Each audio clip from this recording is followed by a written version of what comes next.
La Cencerrada, de Vicente Blasco Ibáñez. La Cencerrada, Vicente Blasco Ibáñez. Cuento índice primero. Todos los vecinos de Benimuslem acogieron con extrañeza la noticia.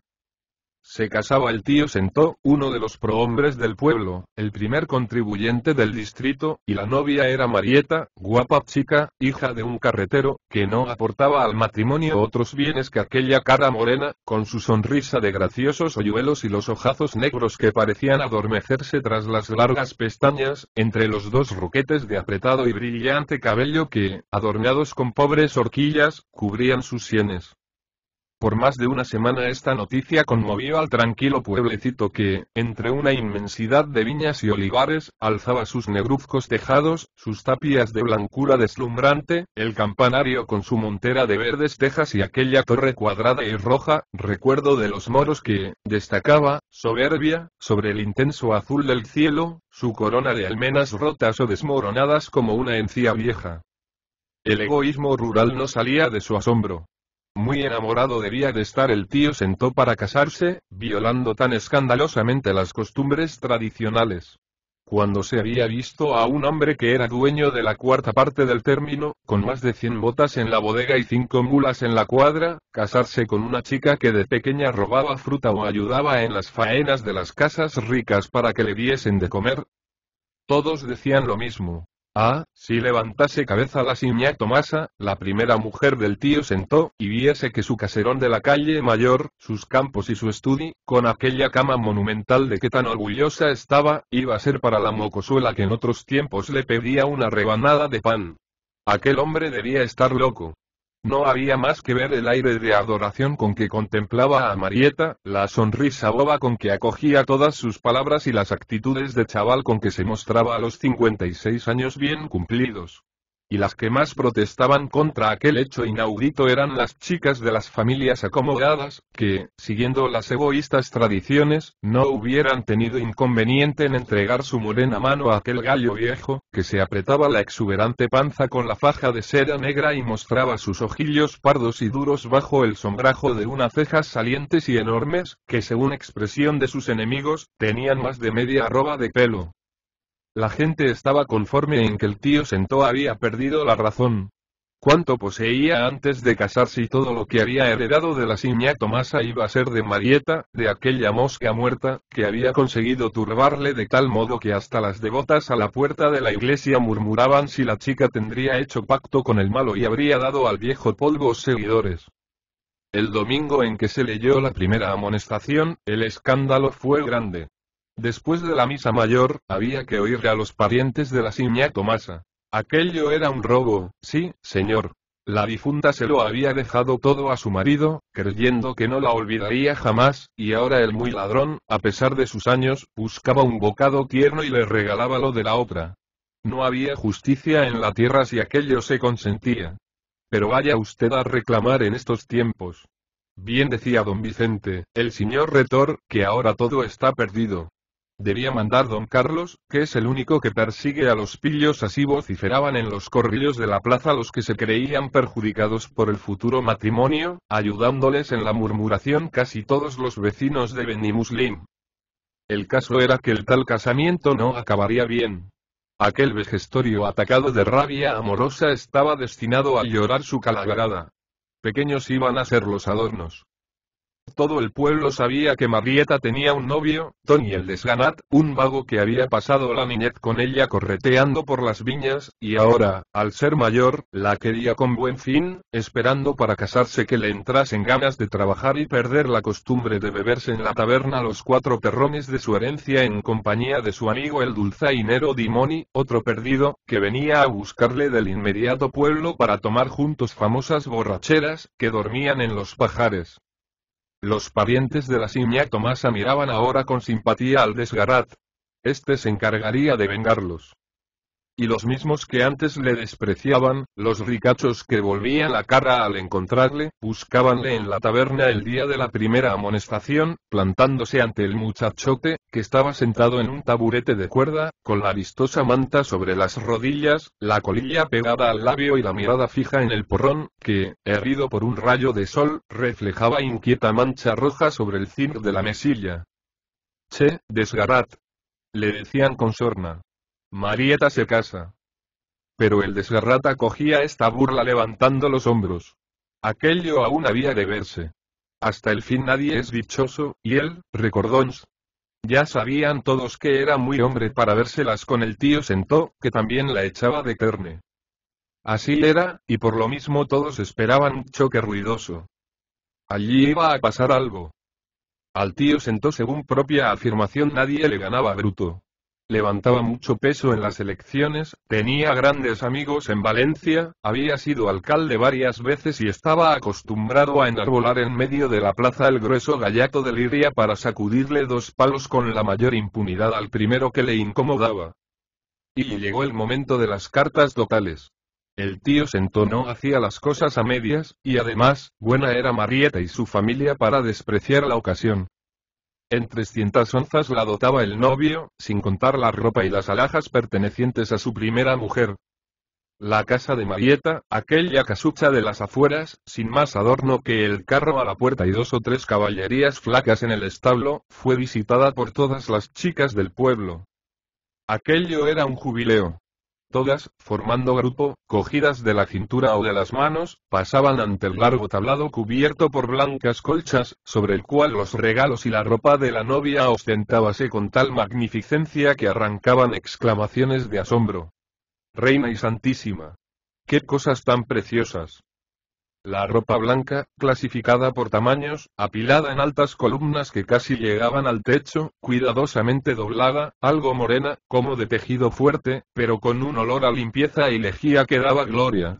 Todo a docenas de docenas, desde las camisas hasta los trapos de cocina, con iniciales de colores chillones y guarnecidas con profusión de randas las ropas de uso interior. Los vestidos de seda, gruesos y crujientes, con vivos reflejos metálicos. Las faldas de rameado percal, mostrando una fresca florescencia de primavera. Las mantillas, con sus sutiles y complicados arabescos. Los corsés blancos y negros pespunteados de rojo, delatando con imprudencia en sus rígidos contornos el cuerpo de la novia. Y encerrados en sus marcos de cartón, los pañolones de Manila, con aves fantásticas volando en un cielo de seda blanca, y grupos de chinos, unos bigotudos y fieros, otros pelones y bobos, admirando con sus caritas de porcelana a las sencillas muchachas, que soñaban despiertas en aquellos misteriosos países, donde los hombres gastan faldas y tienen ojitos de cerdo. Después venían los regalos de los amigos. En su mayoría, pilillas de agua bendita para la alcoba, con sus ángeles de porcelana, cajas con cuchillos y cubiertos de plata, y 2 grandes candelabros que descollaban majestuosamente. Eran el regalo del marqués, el cacique de la comarca, el hombre más eminente de España, según el tío Sentó, el cual siempre que se trataba de sacarle diputado por el distrito, estaba tan dispuesto a empuñar el garrote como a echarse la escopeta a la cara.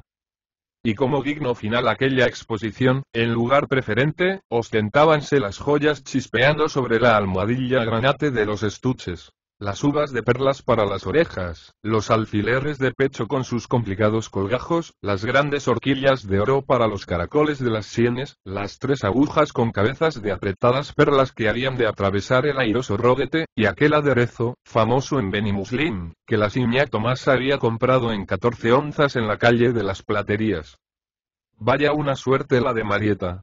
Ella se hacía la modesta, enrojeciendo cada vez que ponderaban su futura felicidad. Pero había que ver los lagrimones de la madre, una mujercilla flaca, arrugada e insignificante, y la emoción del carretero, que iba como un criado tras su futuro yerno, guardándole todas las consideraciones debidas a un ser superior.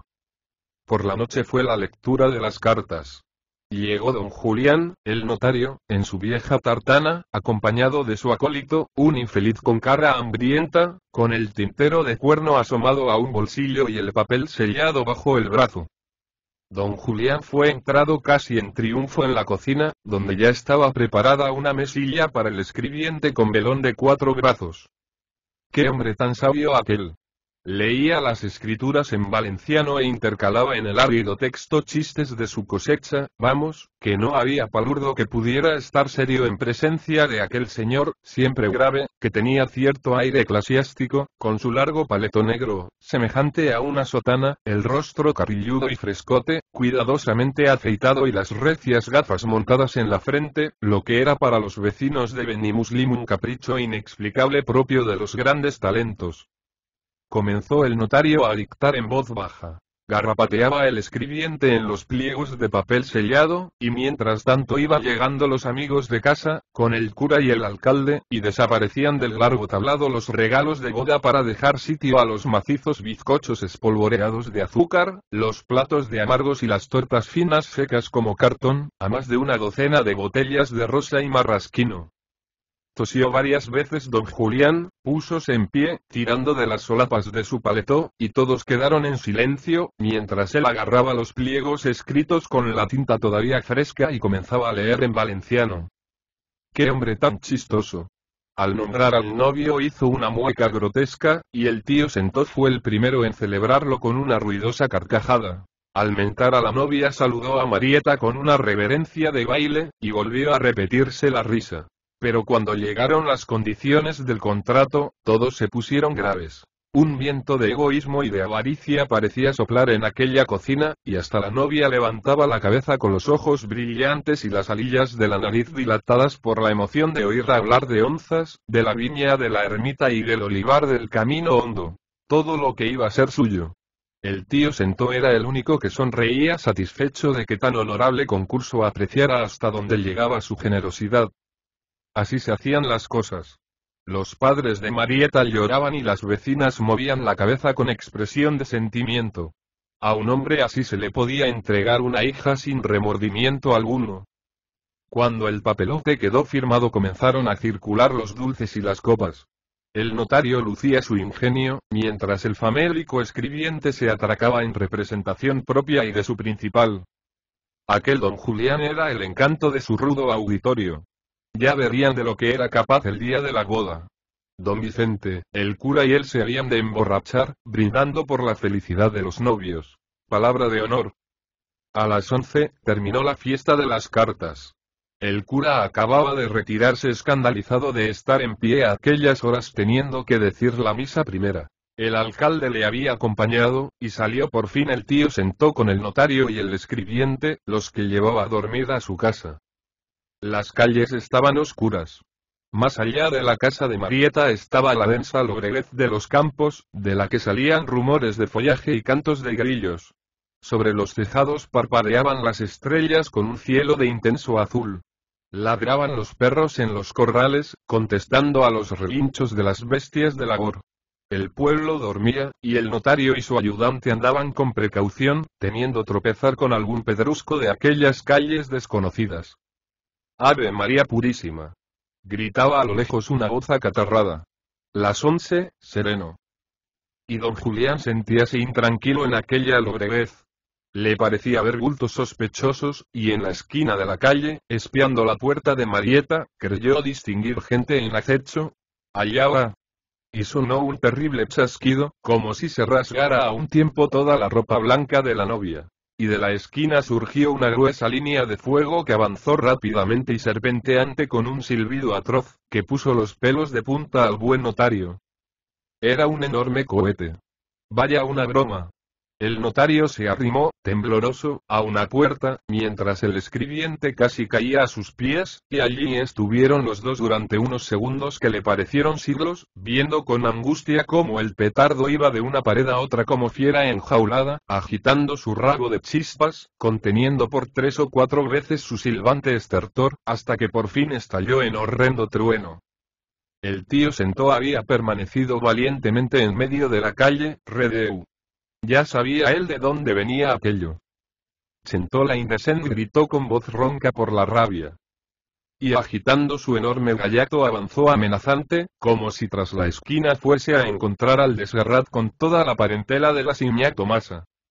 Y las campanas de Benimuslim iban al vuelo desde el amanecer.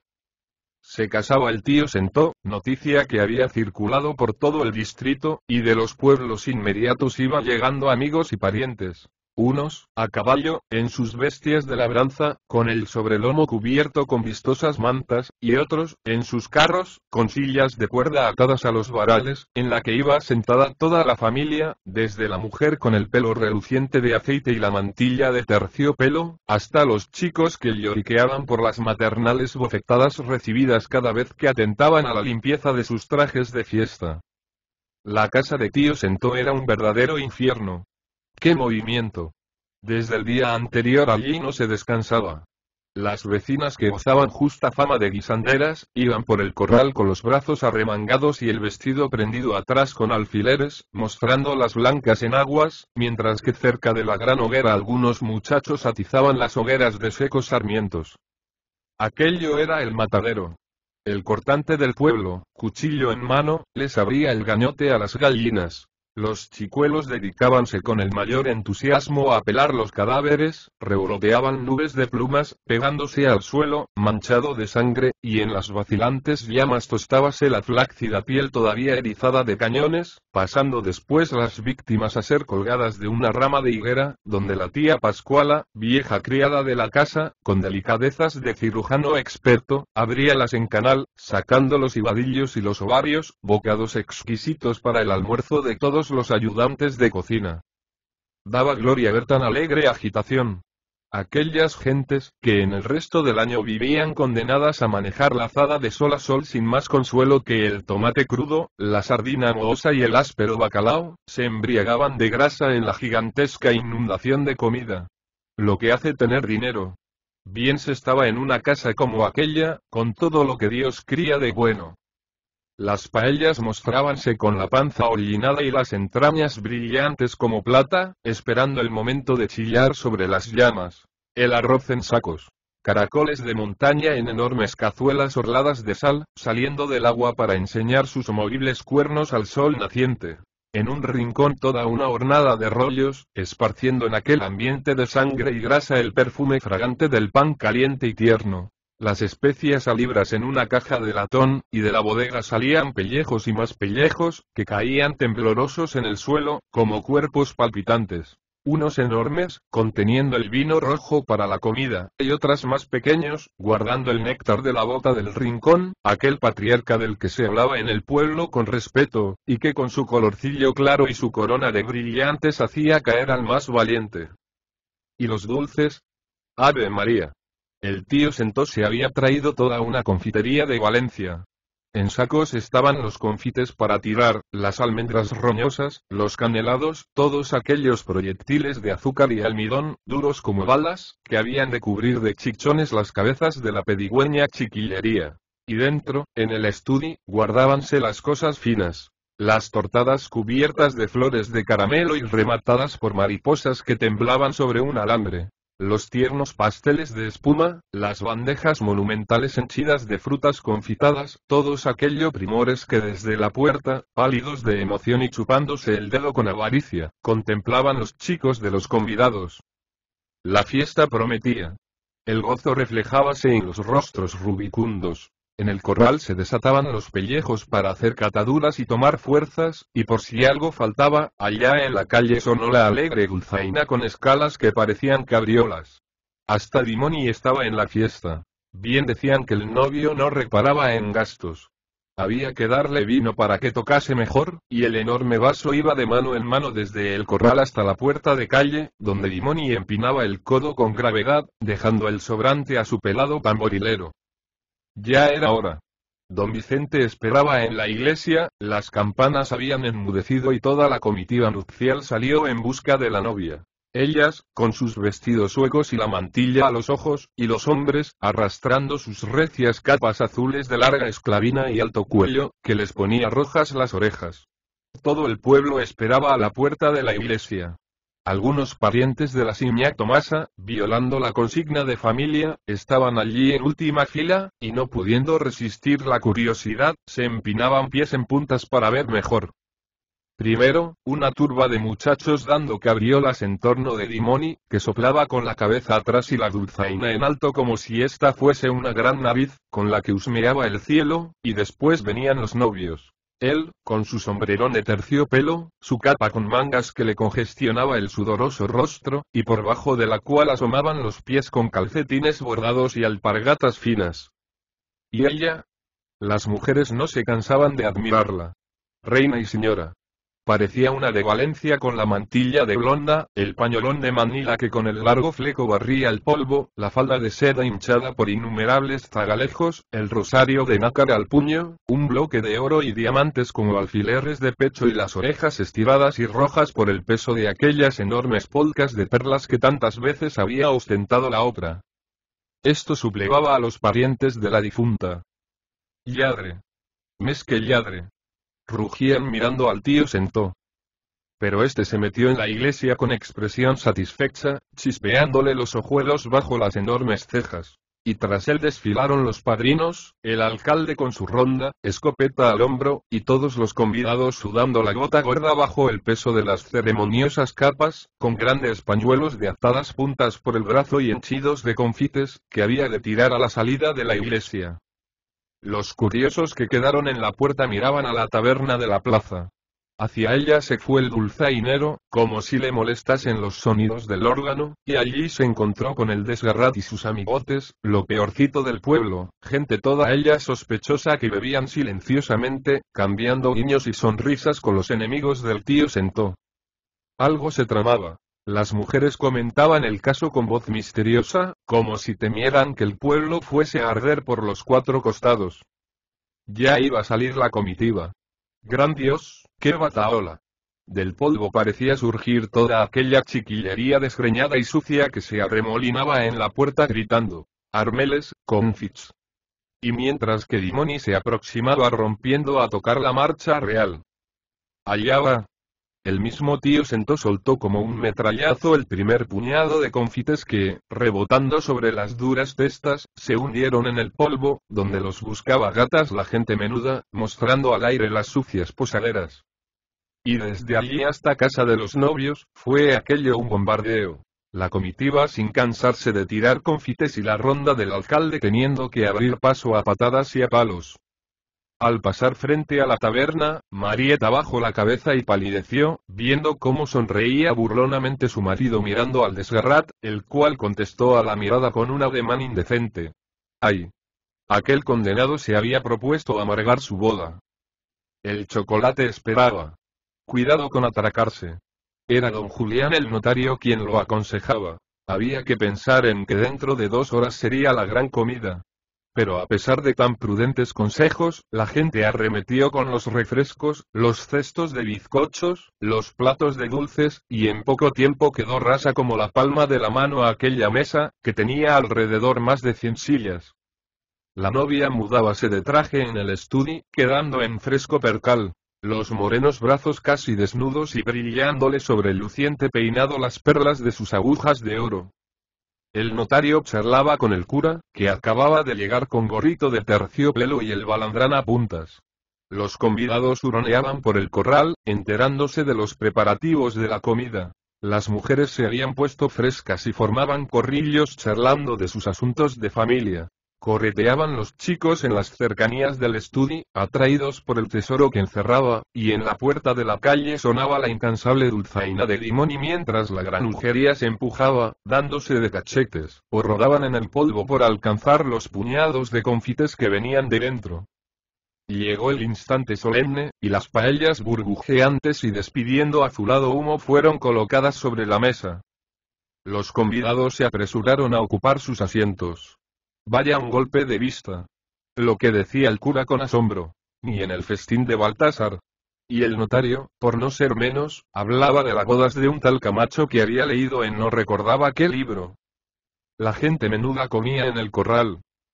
Y allí también, en una mesita como de zapatero, estaba Dimoni, el cual, a cada instante, enviaba el acólito a donde estaban los pellejos para que llenara el porrón. Cuerpo de Dios, y qué bien lo hacía toda aquella gente. Las dentaduras, fortalecidas por la diaria comida de salazón, chocaban alegremente, y los ojos miraban con ternura a aquellas paellas como circos, en las cuales los pedazos de pollo eran casi tantos como los granos de arroz, hinchados por el sustancioso caldo. Con el pañuelo al pecho a guisa de servilleta, había Bigardón que tragaba como un ogro, mientras las mujeres hacían dengues, llevándose a la boca la puntita de la cuchara con 2 granos de arroz, mostrando esa preocupación de la mujer campesina que considera como una falta de pudor el comer mucho en público. Aquello era un banquete de señores. No se comía en la misma paella, sino en platos, y bebías en vasos, lo que embarazaba a muchos de los comensales, acostumbrados a arrojar un mendrugo sobre el arroz como señal de que era llegado el momento de pasar el porrón de mano en mano. La cortesía labriega mostrábase con toda su pegajosidad y falta de limpieza. Ofrecíanse de un extremo a otro del banquete un muslo tierno y jugoso, y de unos dedos a otros llegaba a su destino. Todo era obsequios, como si cada uno no tuviese en su plato lo mismo que le ofrecían. Marieta apenas si comía. Estaba al lado de su marido con la cabeza baja. Palidecía, contraíase su frente reflejando penosos pensamientos y miraba con alarma a la puerta de la calle, como si temiera alguna aparición del desgarrat. Aquel maldito era capaz de todo. Aún le parecía oír las últimas palabras de la noche en que se despidieron para siempre. Se acordaría de él, ya que por avaricia quería casarse con el tío Sentó. Y ella sabía que aquel bruto, con su cara de hereje, era capaz de hacer algo que fuese sonado. Lo más raro era que, a pesar de sus temores, el furor del desgarrat le producía cierta inexplicable satisfacción. No había remedio. Aquel maldito le tiraba mucho. No en balde se habían criado juntos. La comida se animaba. Estaban ya limpias las paellas. Ahora entraban los primores de la tía Pascuala, y la gente acometía los pollos asados y rellenos, las fuentes enormes de lomo con tomate, toda la cocina indígena, sólida y pesada, que desaparecía en las fauces siempre abiertas de aquellos glotones. Los graciosos alegraban la comida. El cura declaraba que ya no podía más, y el notario pellizcábale el tirante abdomen, buscando un huequecito para convencerle de que debía llenarlo. Algunos comenzaban a estar alumbrados, y con lenguas estropajosas les decían a los novios cosas que hacían guiñar los ojillos al tío Sentó y enrojecer a Marieta. Llegaron los postres con el famoso vino de la bota del rincón y se sacaron del estudio las tortadas, los pasteles y las tortas finas. Como moscas salieron del corral todos los chicuelos, con el pecho y la cara embadurnados de arroz y grasa, yendo a meterse entre las rodillas de sus madres, sin quitar ojo de los postres tentadores. Marieta púsose en pie con un plato en la mano, y comenzó a dar vueltas a la mesa. Había que regalar algo a la novia para alfileres. Era de costumbre. Y los parientes del novio, a quienes convenía estar en buenas relaciones, dejaban caer sobre el redondel de loza la media onza o la dobleta fernandina, monedas relucientes y frotadas con anticipación para que perdiesen la negra pátina adquirida en largo encierro. Pera agulletes, decía Marieta con vocecita mimosa. Y era un gozo ver la lluvia de oro que caía sobre el plato. Todos dieron, hasta el notario, que soltó 5 duros pensando en que ya se la vengaría al presentar la cuenta de honorarios, y el cura, con gesto de dolor, sacó 2 pesetas, alegando como excusa la pobreza de la iglesia por culpa del liberalismo. Ah, si mandasen los suyos. Marieta, abriendo el amplio bolsillo de su falda, yació el plato con un alegre retintín que regocijaba el oído. La cosa marchaba. Hablaban todos a un tiempo, y la gente deteníase en la calle para admirar la alegría de los convidados. Aquel vinillo claro, coronado de brillantes, surtía efecto. Todos querían brindar. Bomba, bomba. Aullaban los más alegres. Y se ponía en pie un socarrón, vaso en mano, y después de mirar a todos lados con sonrisa maliciosa que prometía mucho, rompía así. Brindo y bebo, y quedó convidado para luego. Todos, a pesar de que ese chiste lo oyeron ya a sus abuelos, acogíanlo con grandes risotadas, y gritaban palmoteando: «Vítor, Vítor». Y tras esta muestra de ingenio venían otras, todas ellas tan rancias, no faltando quien se lanzaba a improvisar cuartetas raudas en honor de los novios. El notario estaba en su elemento. Aseguraba que el tío Sentó acababa de pellizcarle por debajo de la mesa creyendo que sus piernas eran las de Marieta. Hablaba de la próxima noche de un modo que hacía ruborizar a las jóvenes, y sonreír a las madres, y el cura, alegrillo y con los ojos húmedos y brillantes, intentaba ponerse serio murmurando bonachonamente. Vamos, don Julián. Orden, que estoy aquí. El vino hacía revivir la brutalidad de los comensales.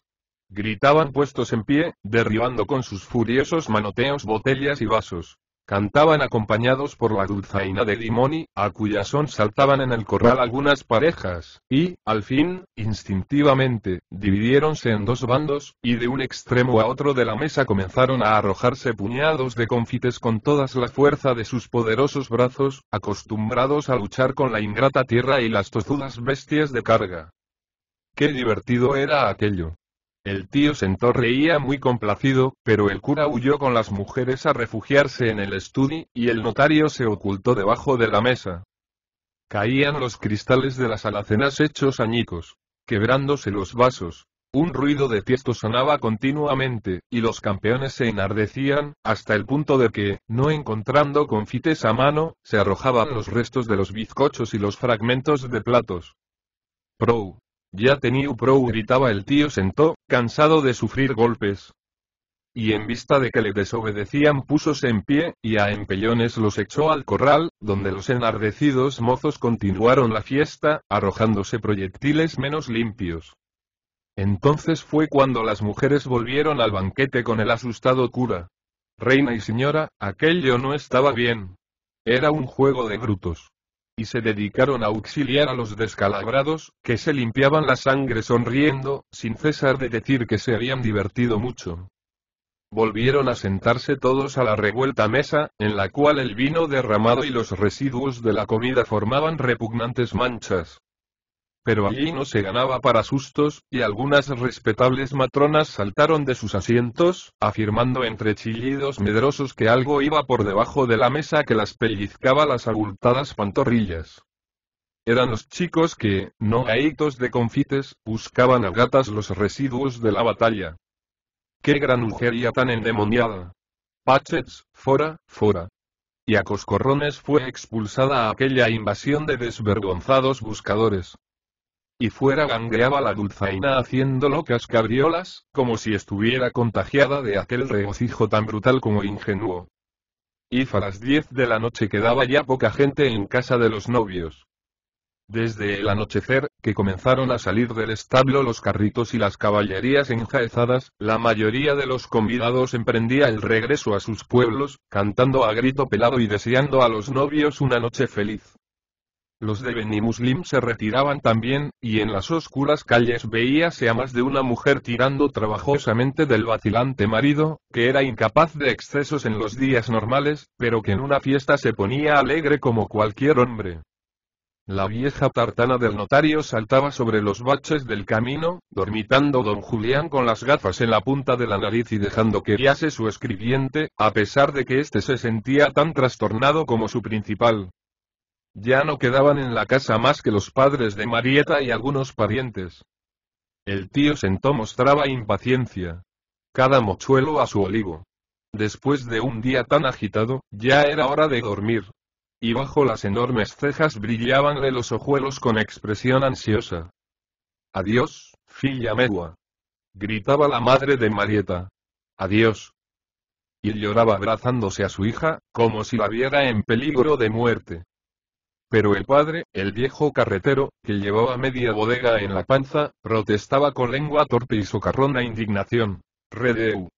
No parecía sino que a la chica la habían sentenciado y la llevaban al carafalet. Vamos, hombre, que era cosa de caerse de risa. Tan mal le había ido a la madre cuando se casó.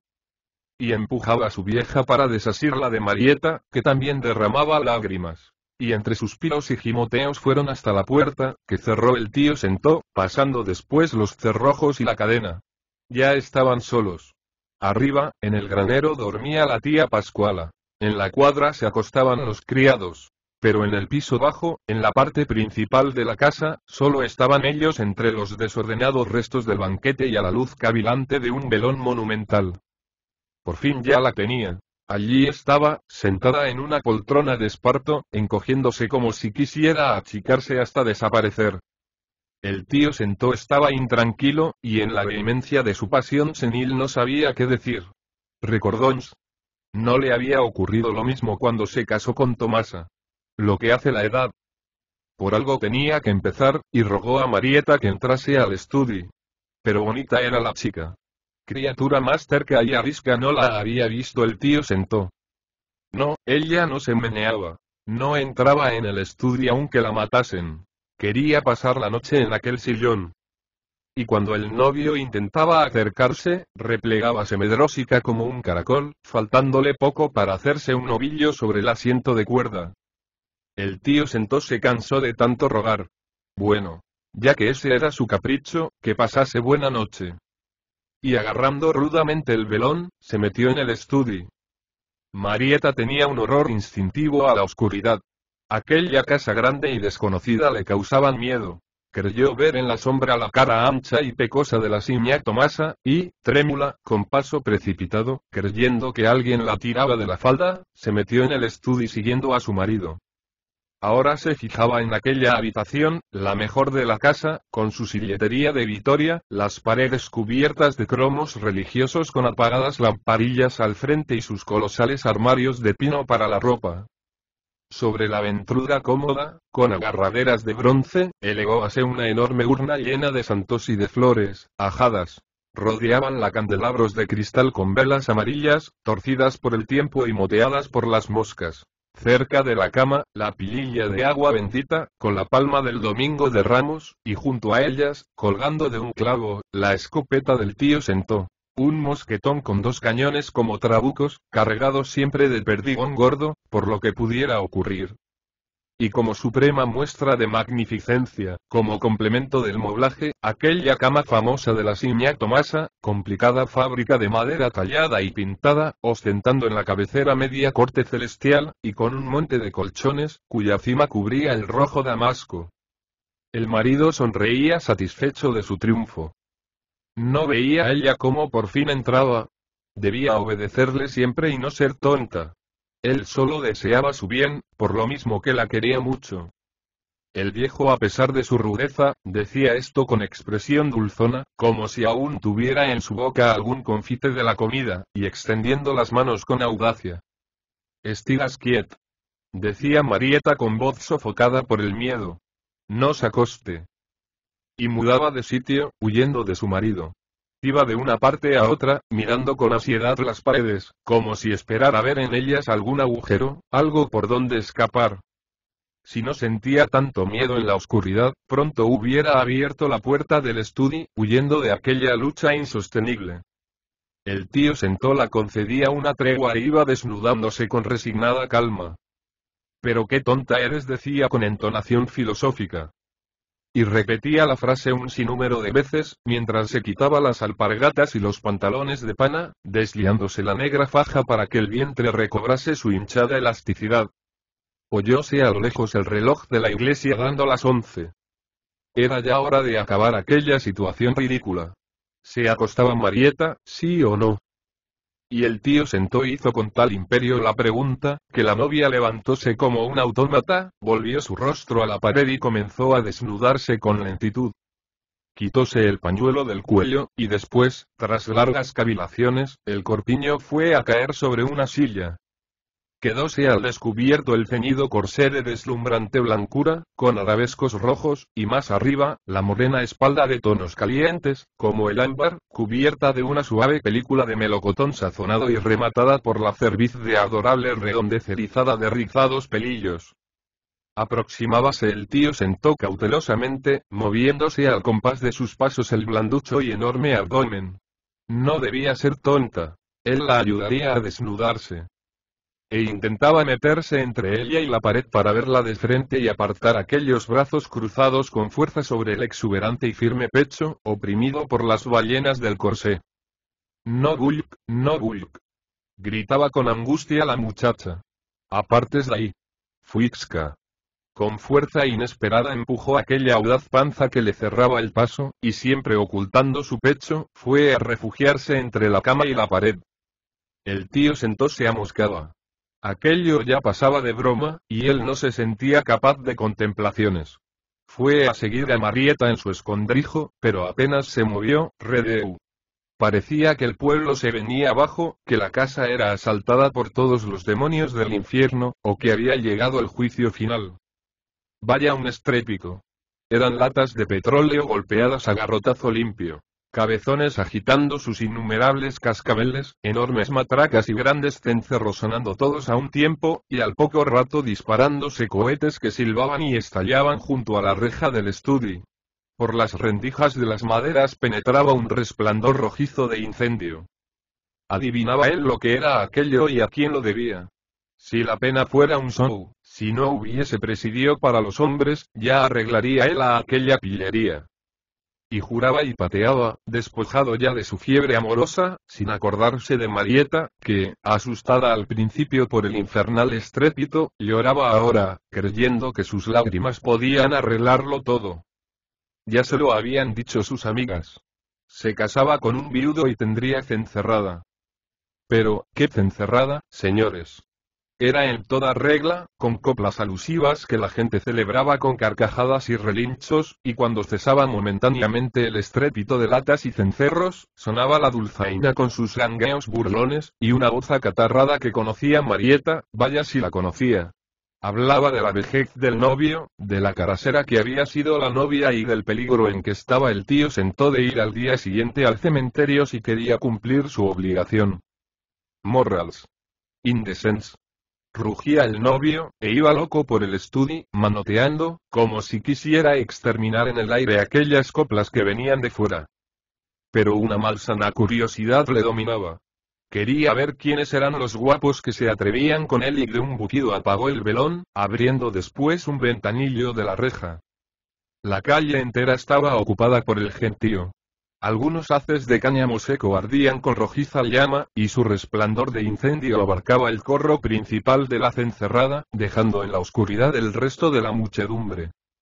Allí estaban los autores. El Desgarrat al frente y toda la parentela de la Siñá Tomasa. Pero lo que más indignaba al tío Sentó era que estuviese allí Dimoni acompañando con su dulzaina las indecentes coplas, cuando el muy ladrón había recibido horas antes 2 duros como 2 soles por su trabajo en la boda. Y cómo se reía aquel hereje cada vez que su amigo el Desgarrat cantaba una desvergüenza. Había que hacer un disparate. Lo que más alteraba al tío Sentó, aunque él lo callase, era ver que aquel insulto a su persona lo presenciaba medio pueblo, los mismos que antes le temían o le buscaban humildes e imploraban su favor. Su estrella se eclipsaba. Todos le perdían el respeto después de su calaverada casándose con una chica. Despertábase su soberbia de hombre duro acostumbrado a imponer su voluntad, y temblaba de pies a cabeza ante los feroces insultos. Conformábase con el ruido, que golpeasen cuanto quisieran, pero que no cantase aquel perdido, pues sus coplas le aglomeraban la sangre en los ojos. Pero el Desgarrat era infatigable. La gente acogía las coplas con aullidos de entusiasmo, y el viejo, ya trastornado, se hacía atrás, como si en la oscuridad del estudio fuese a buscar algo. Aún permaneció en el ventanillo viendo cómo la multitud abría paso a algunos amigos del Desgarrat que conducían en hombros un objeto largo y negro. Gori, gori, gori.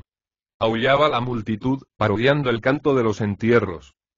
Y el novio vio pasar en la punta de un palo, a guisa de un guión, unos cuernos enormes, leñosos y retorcidos, y después un ataúd, en cuyo fondo descansaba un monigote con 2 grandes marañas de pelo en el lugar de las cejas. Cristo, aquello era para él. Ya se atrevían a lanzarle en el rostro aquel apodo de Selyut, que nadie había osado proferir en su presencia.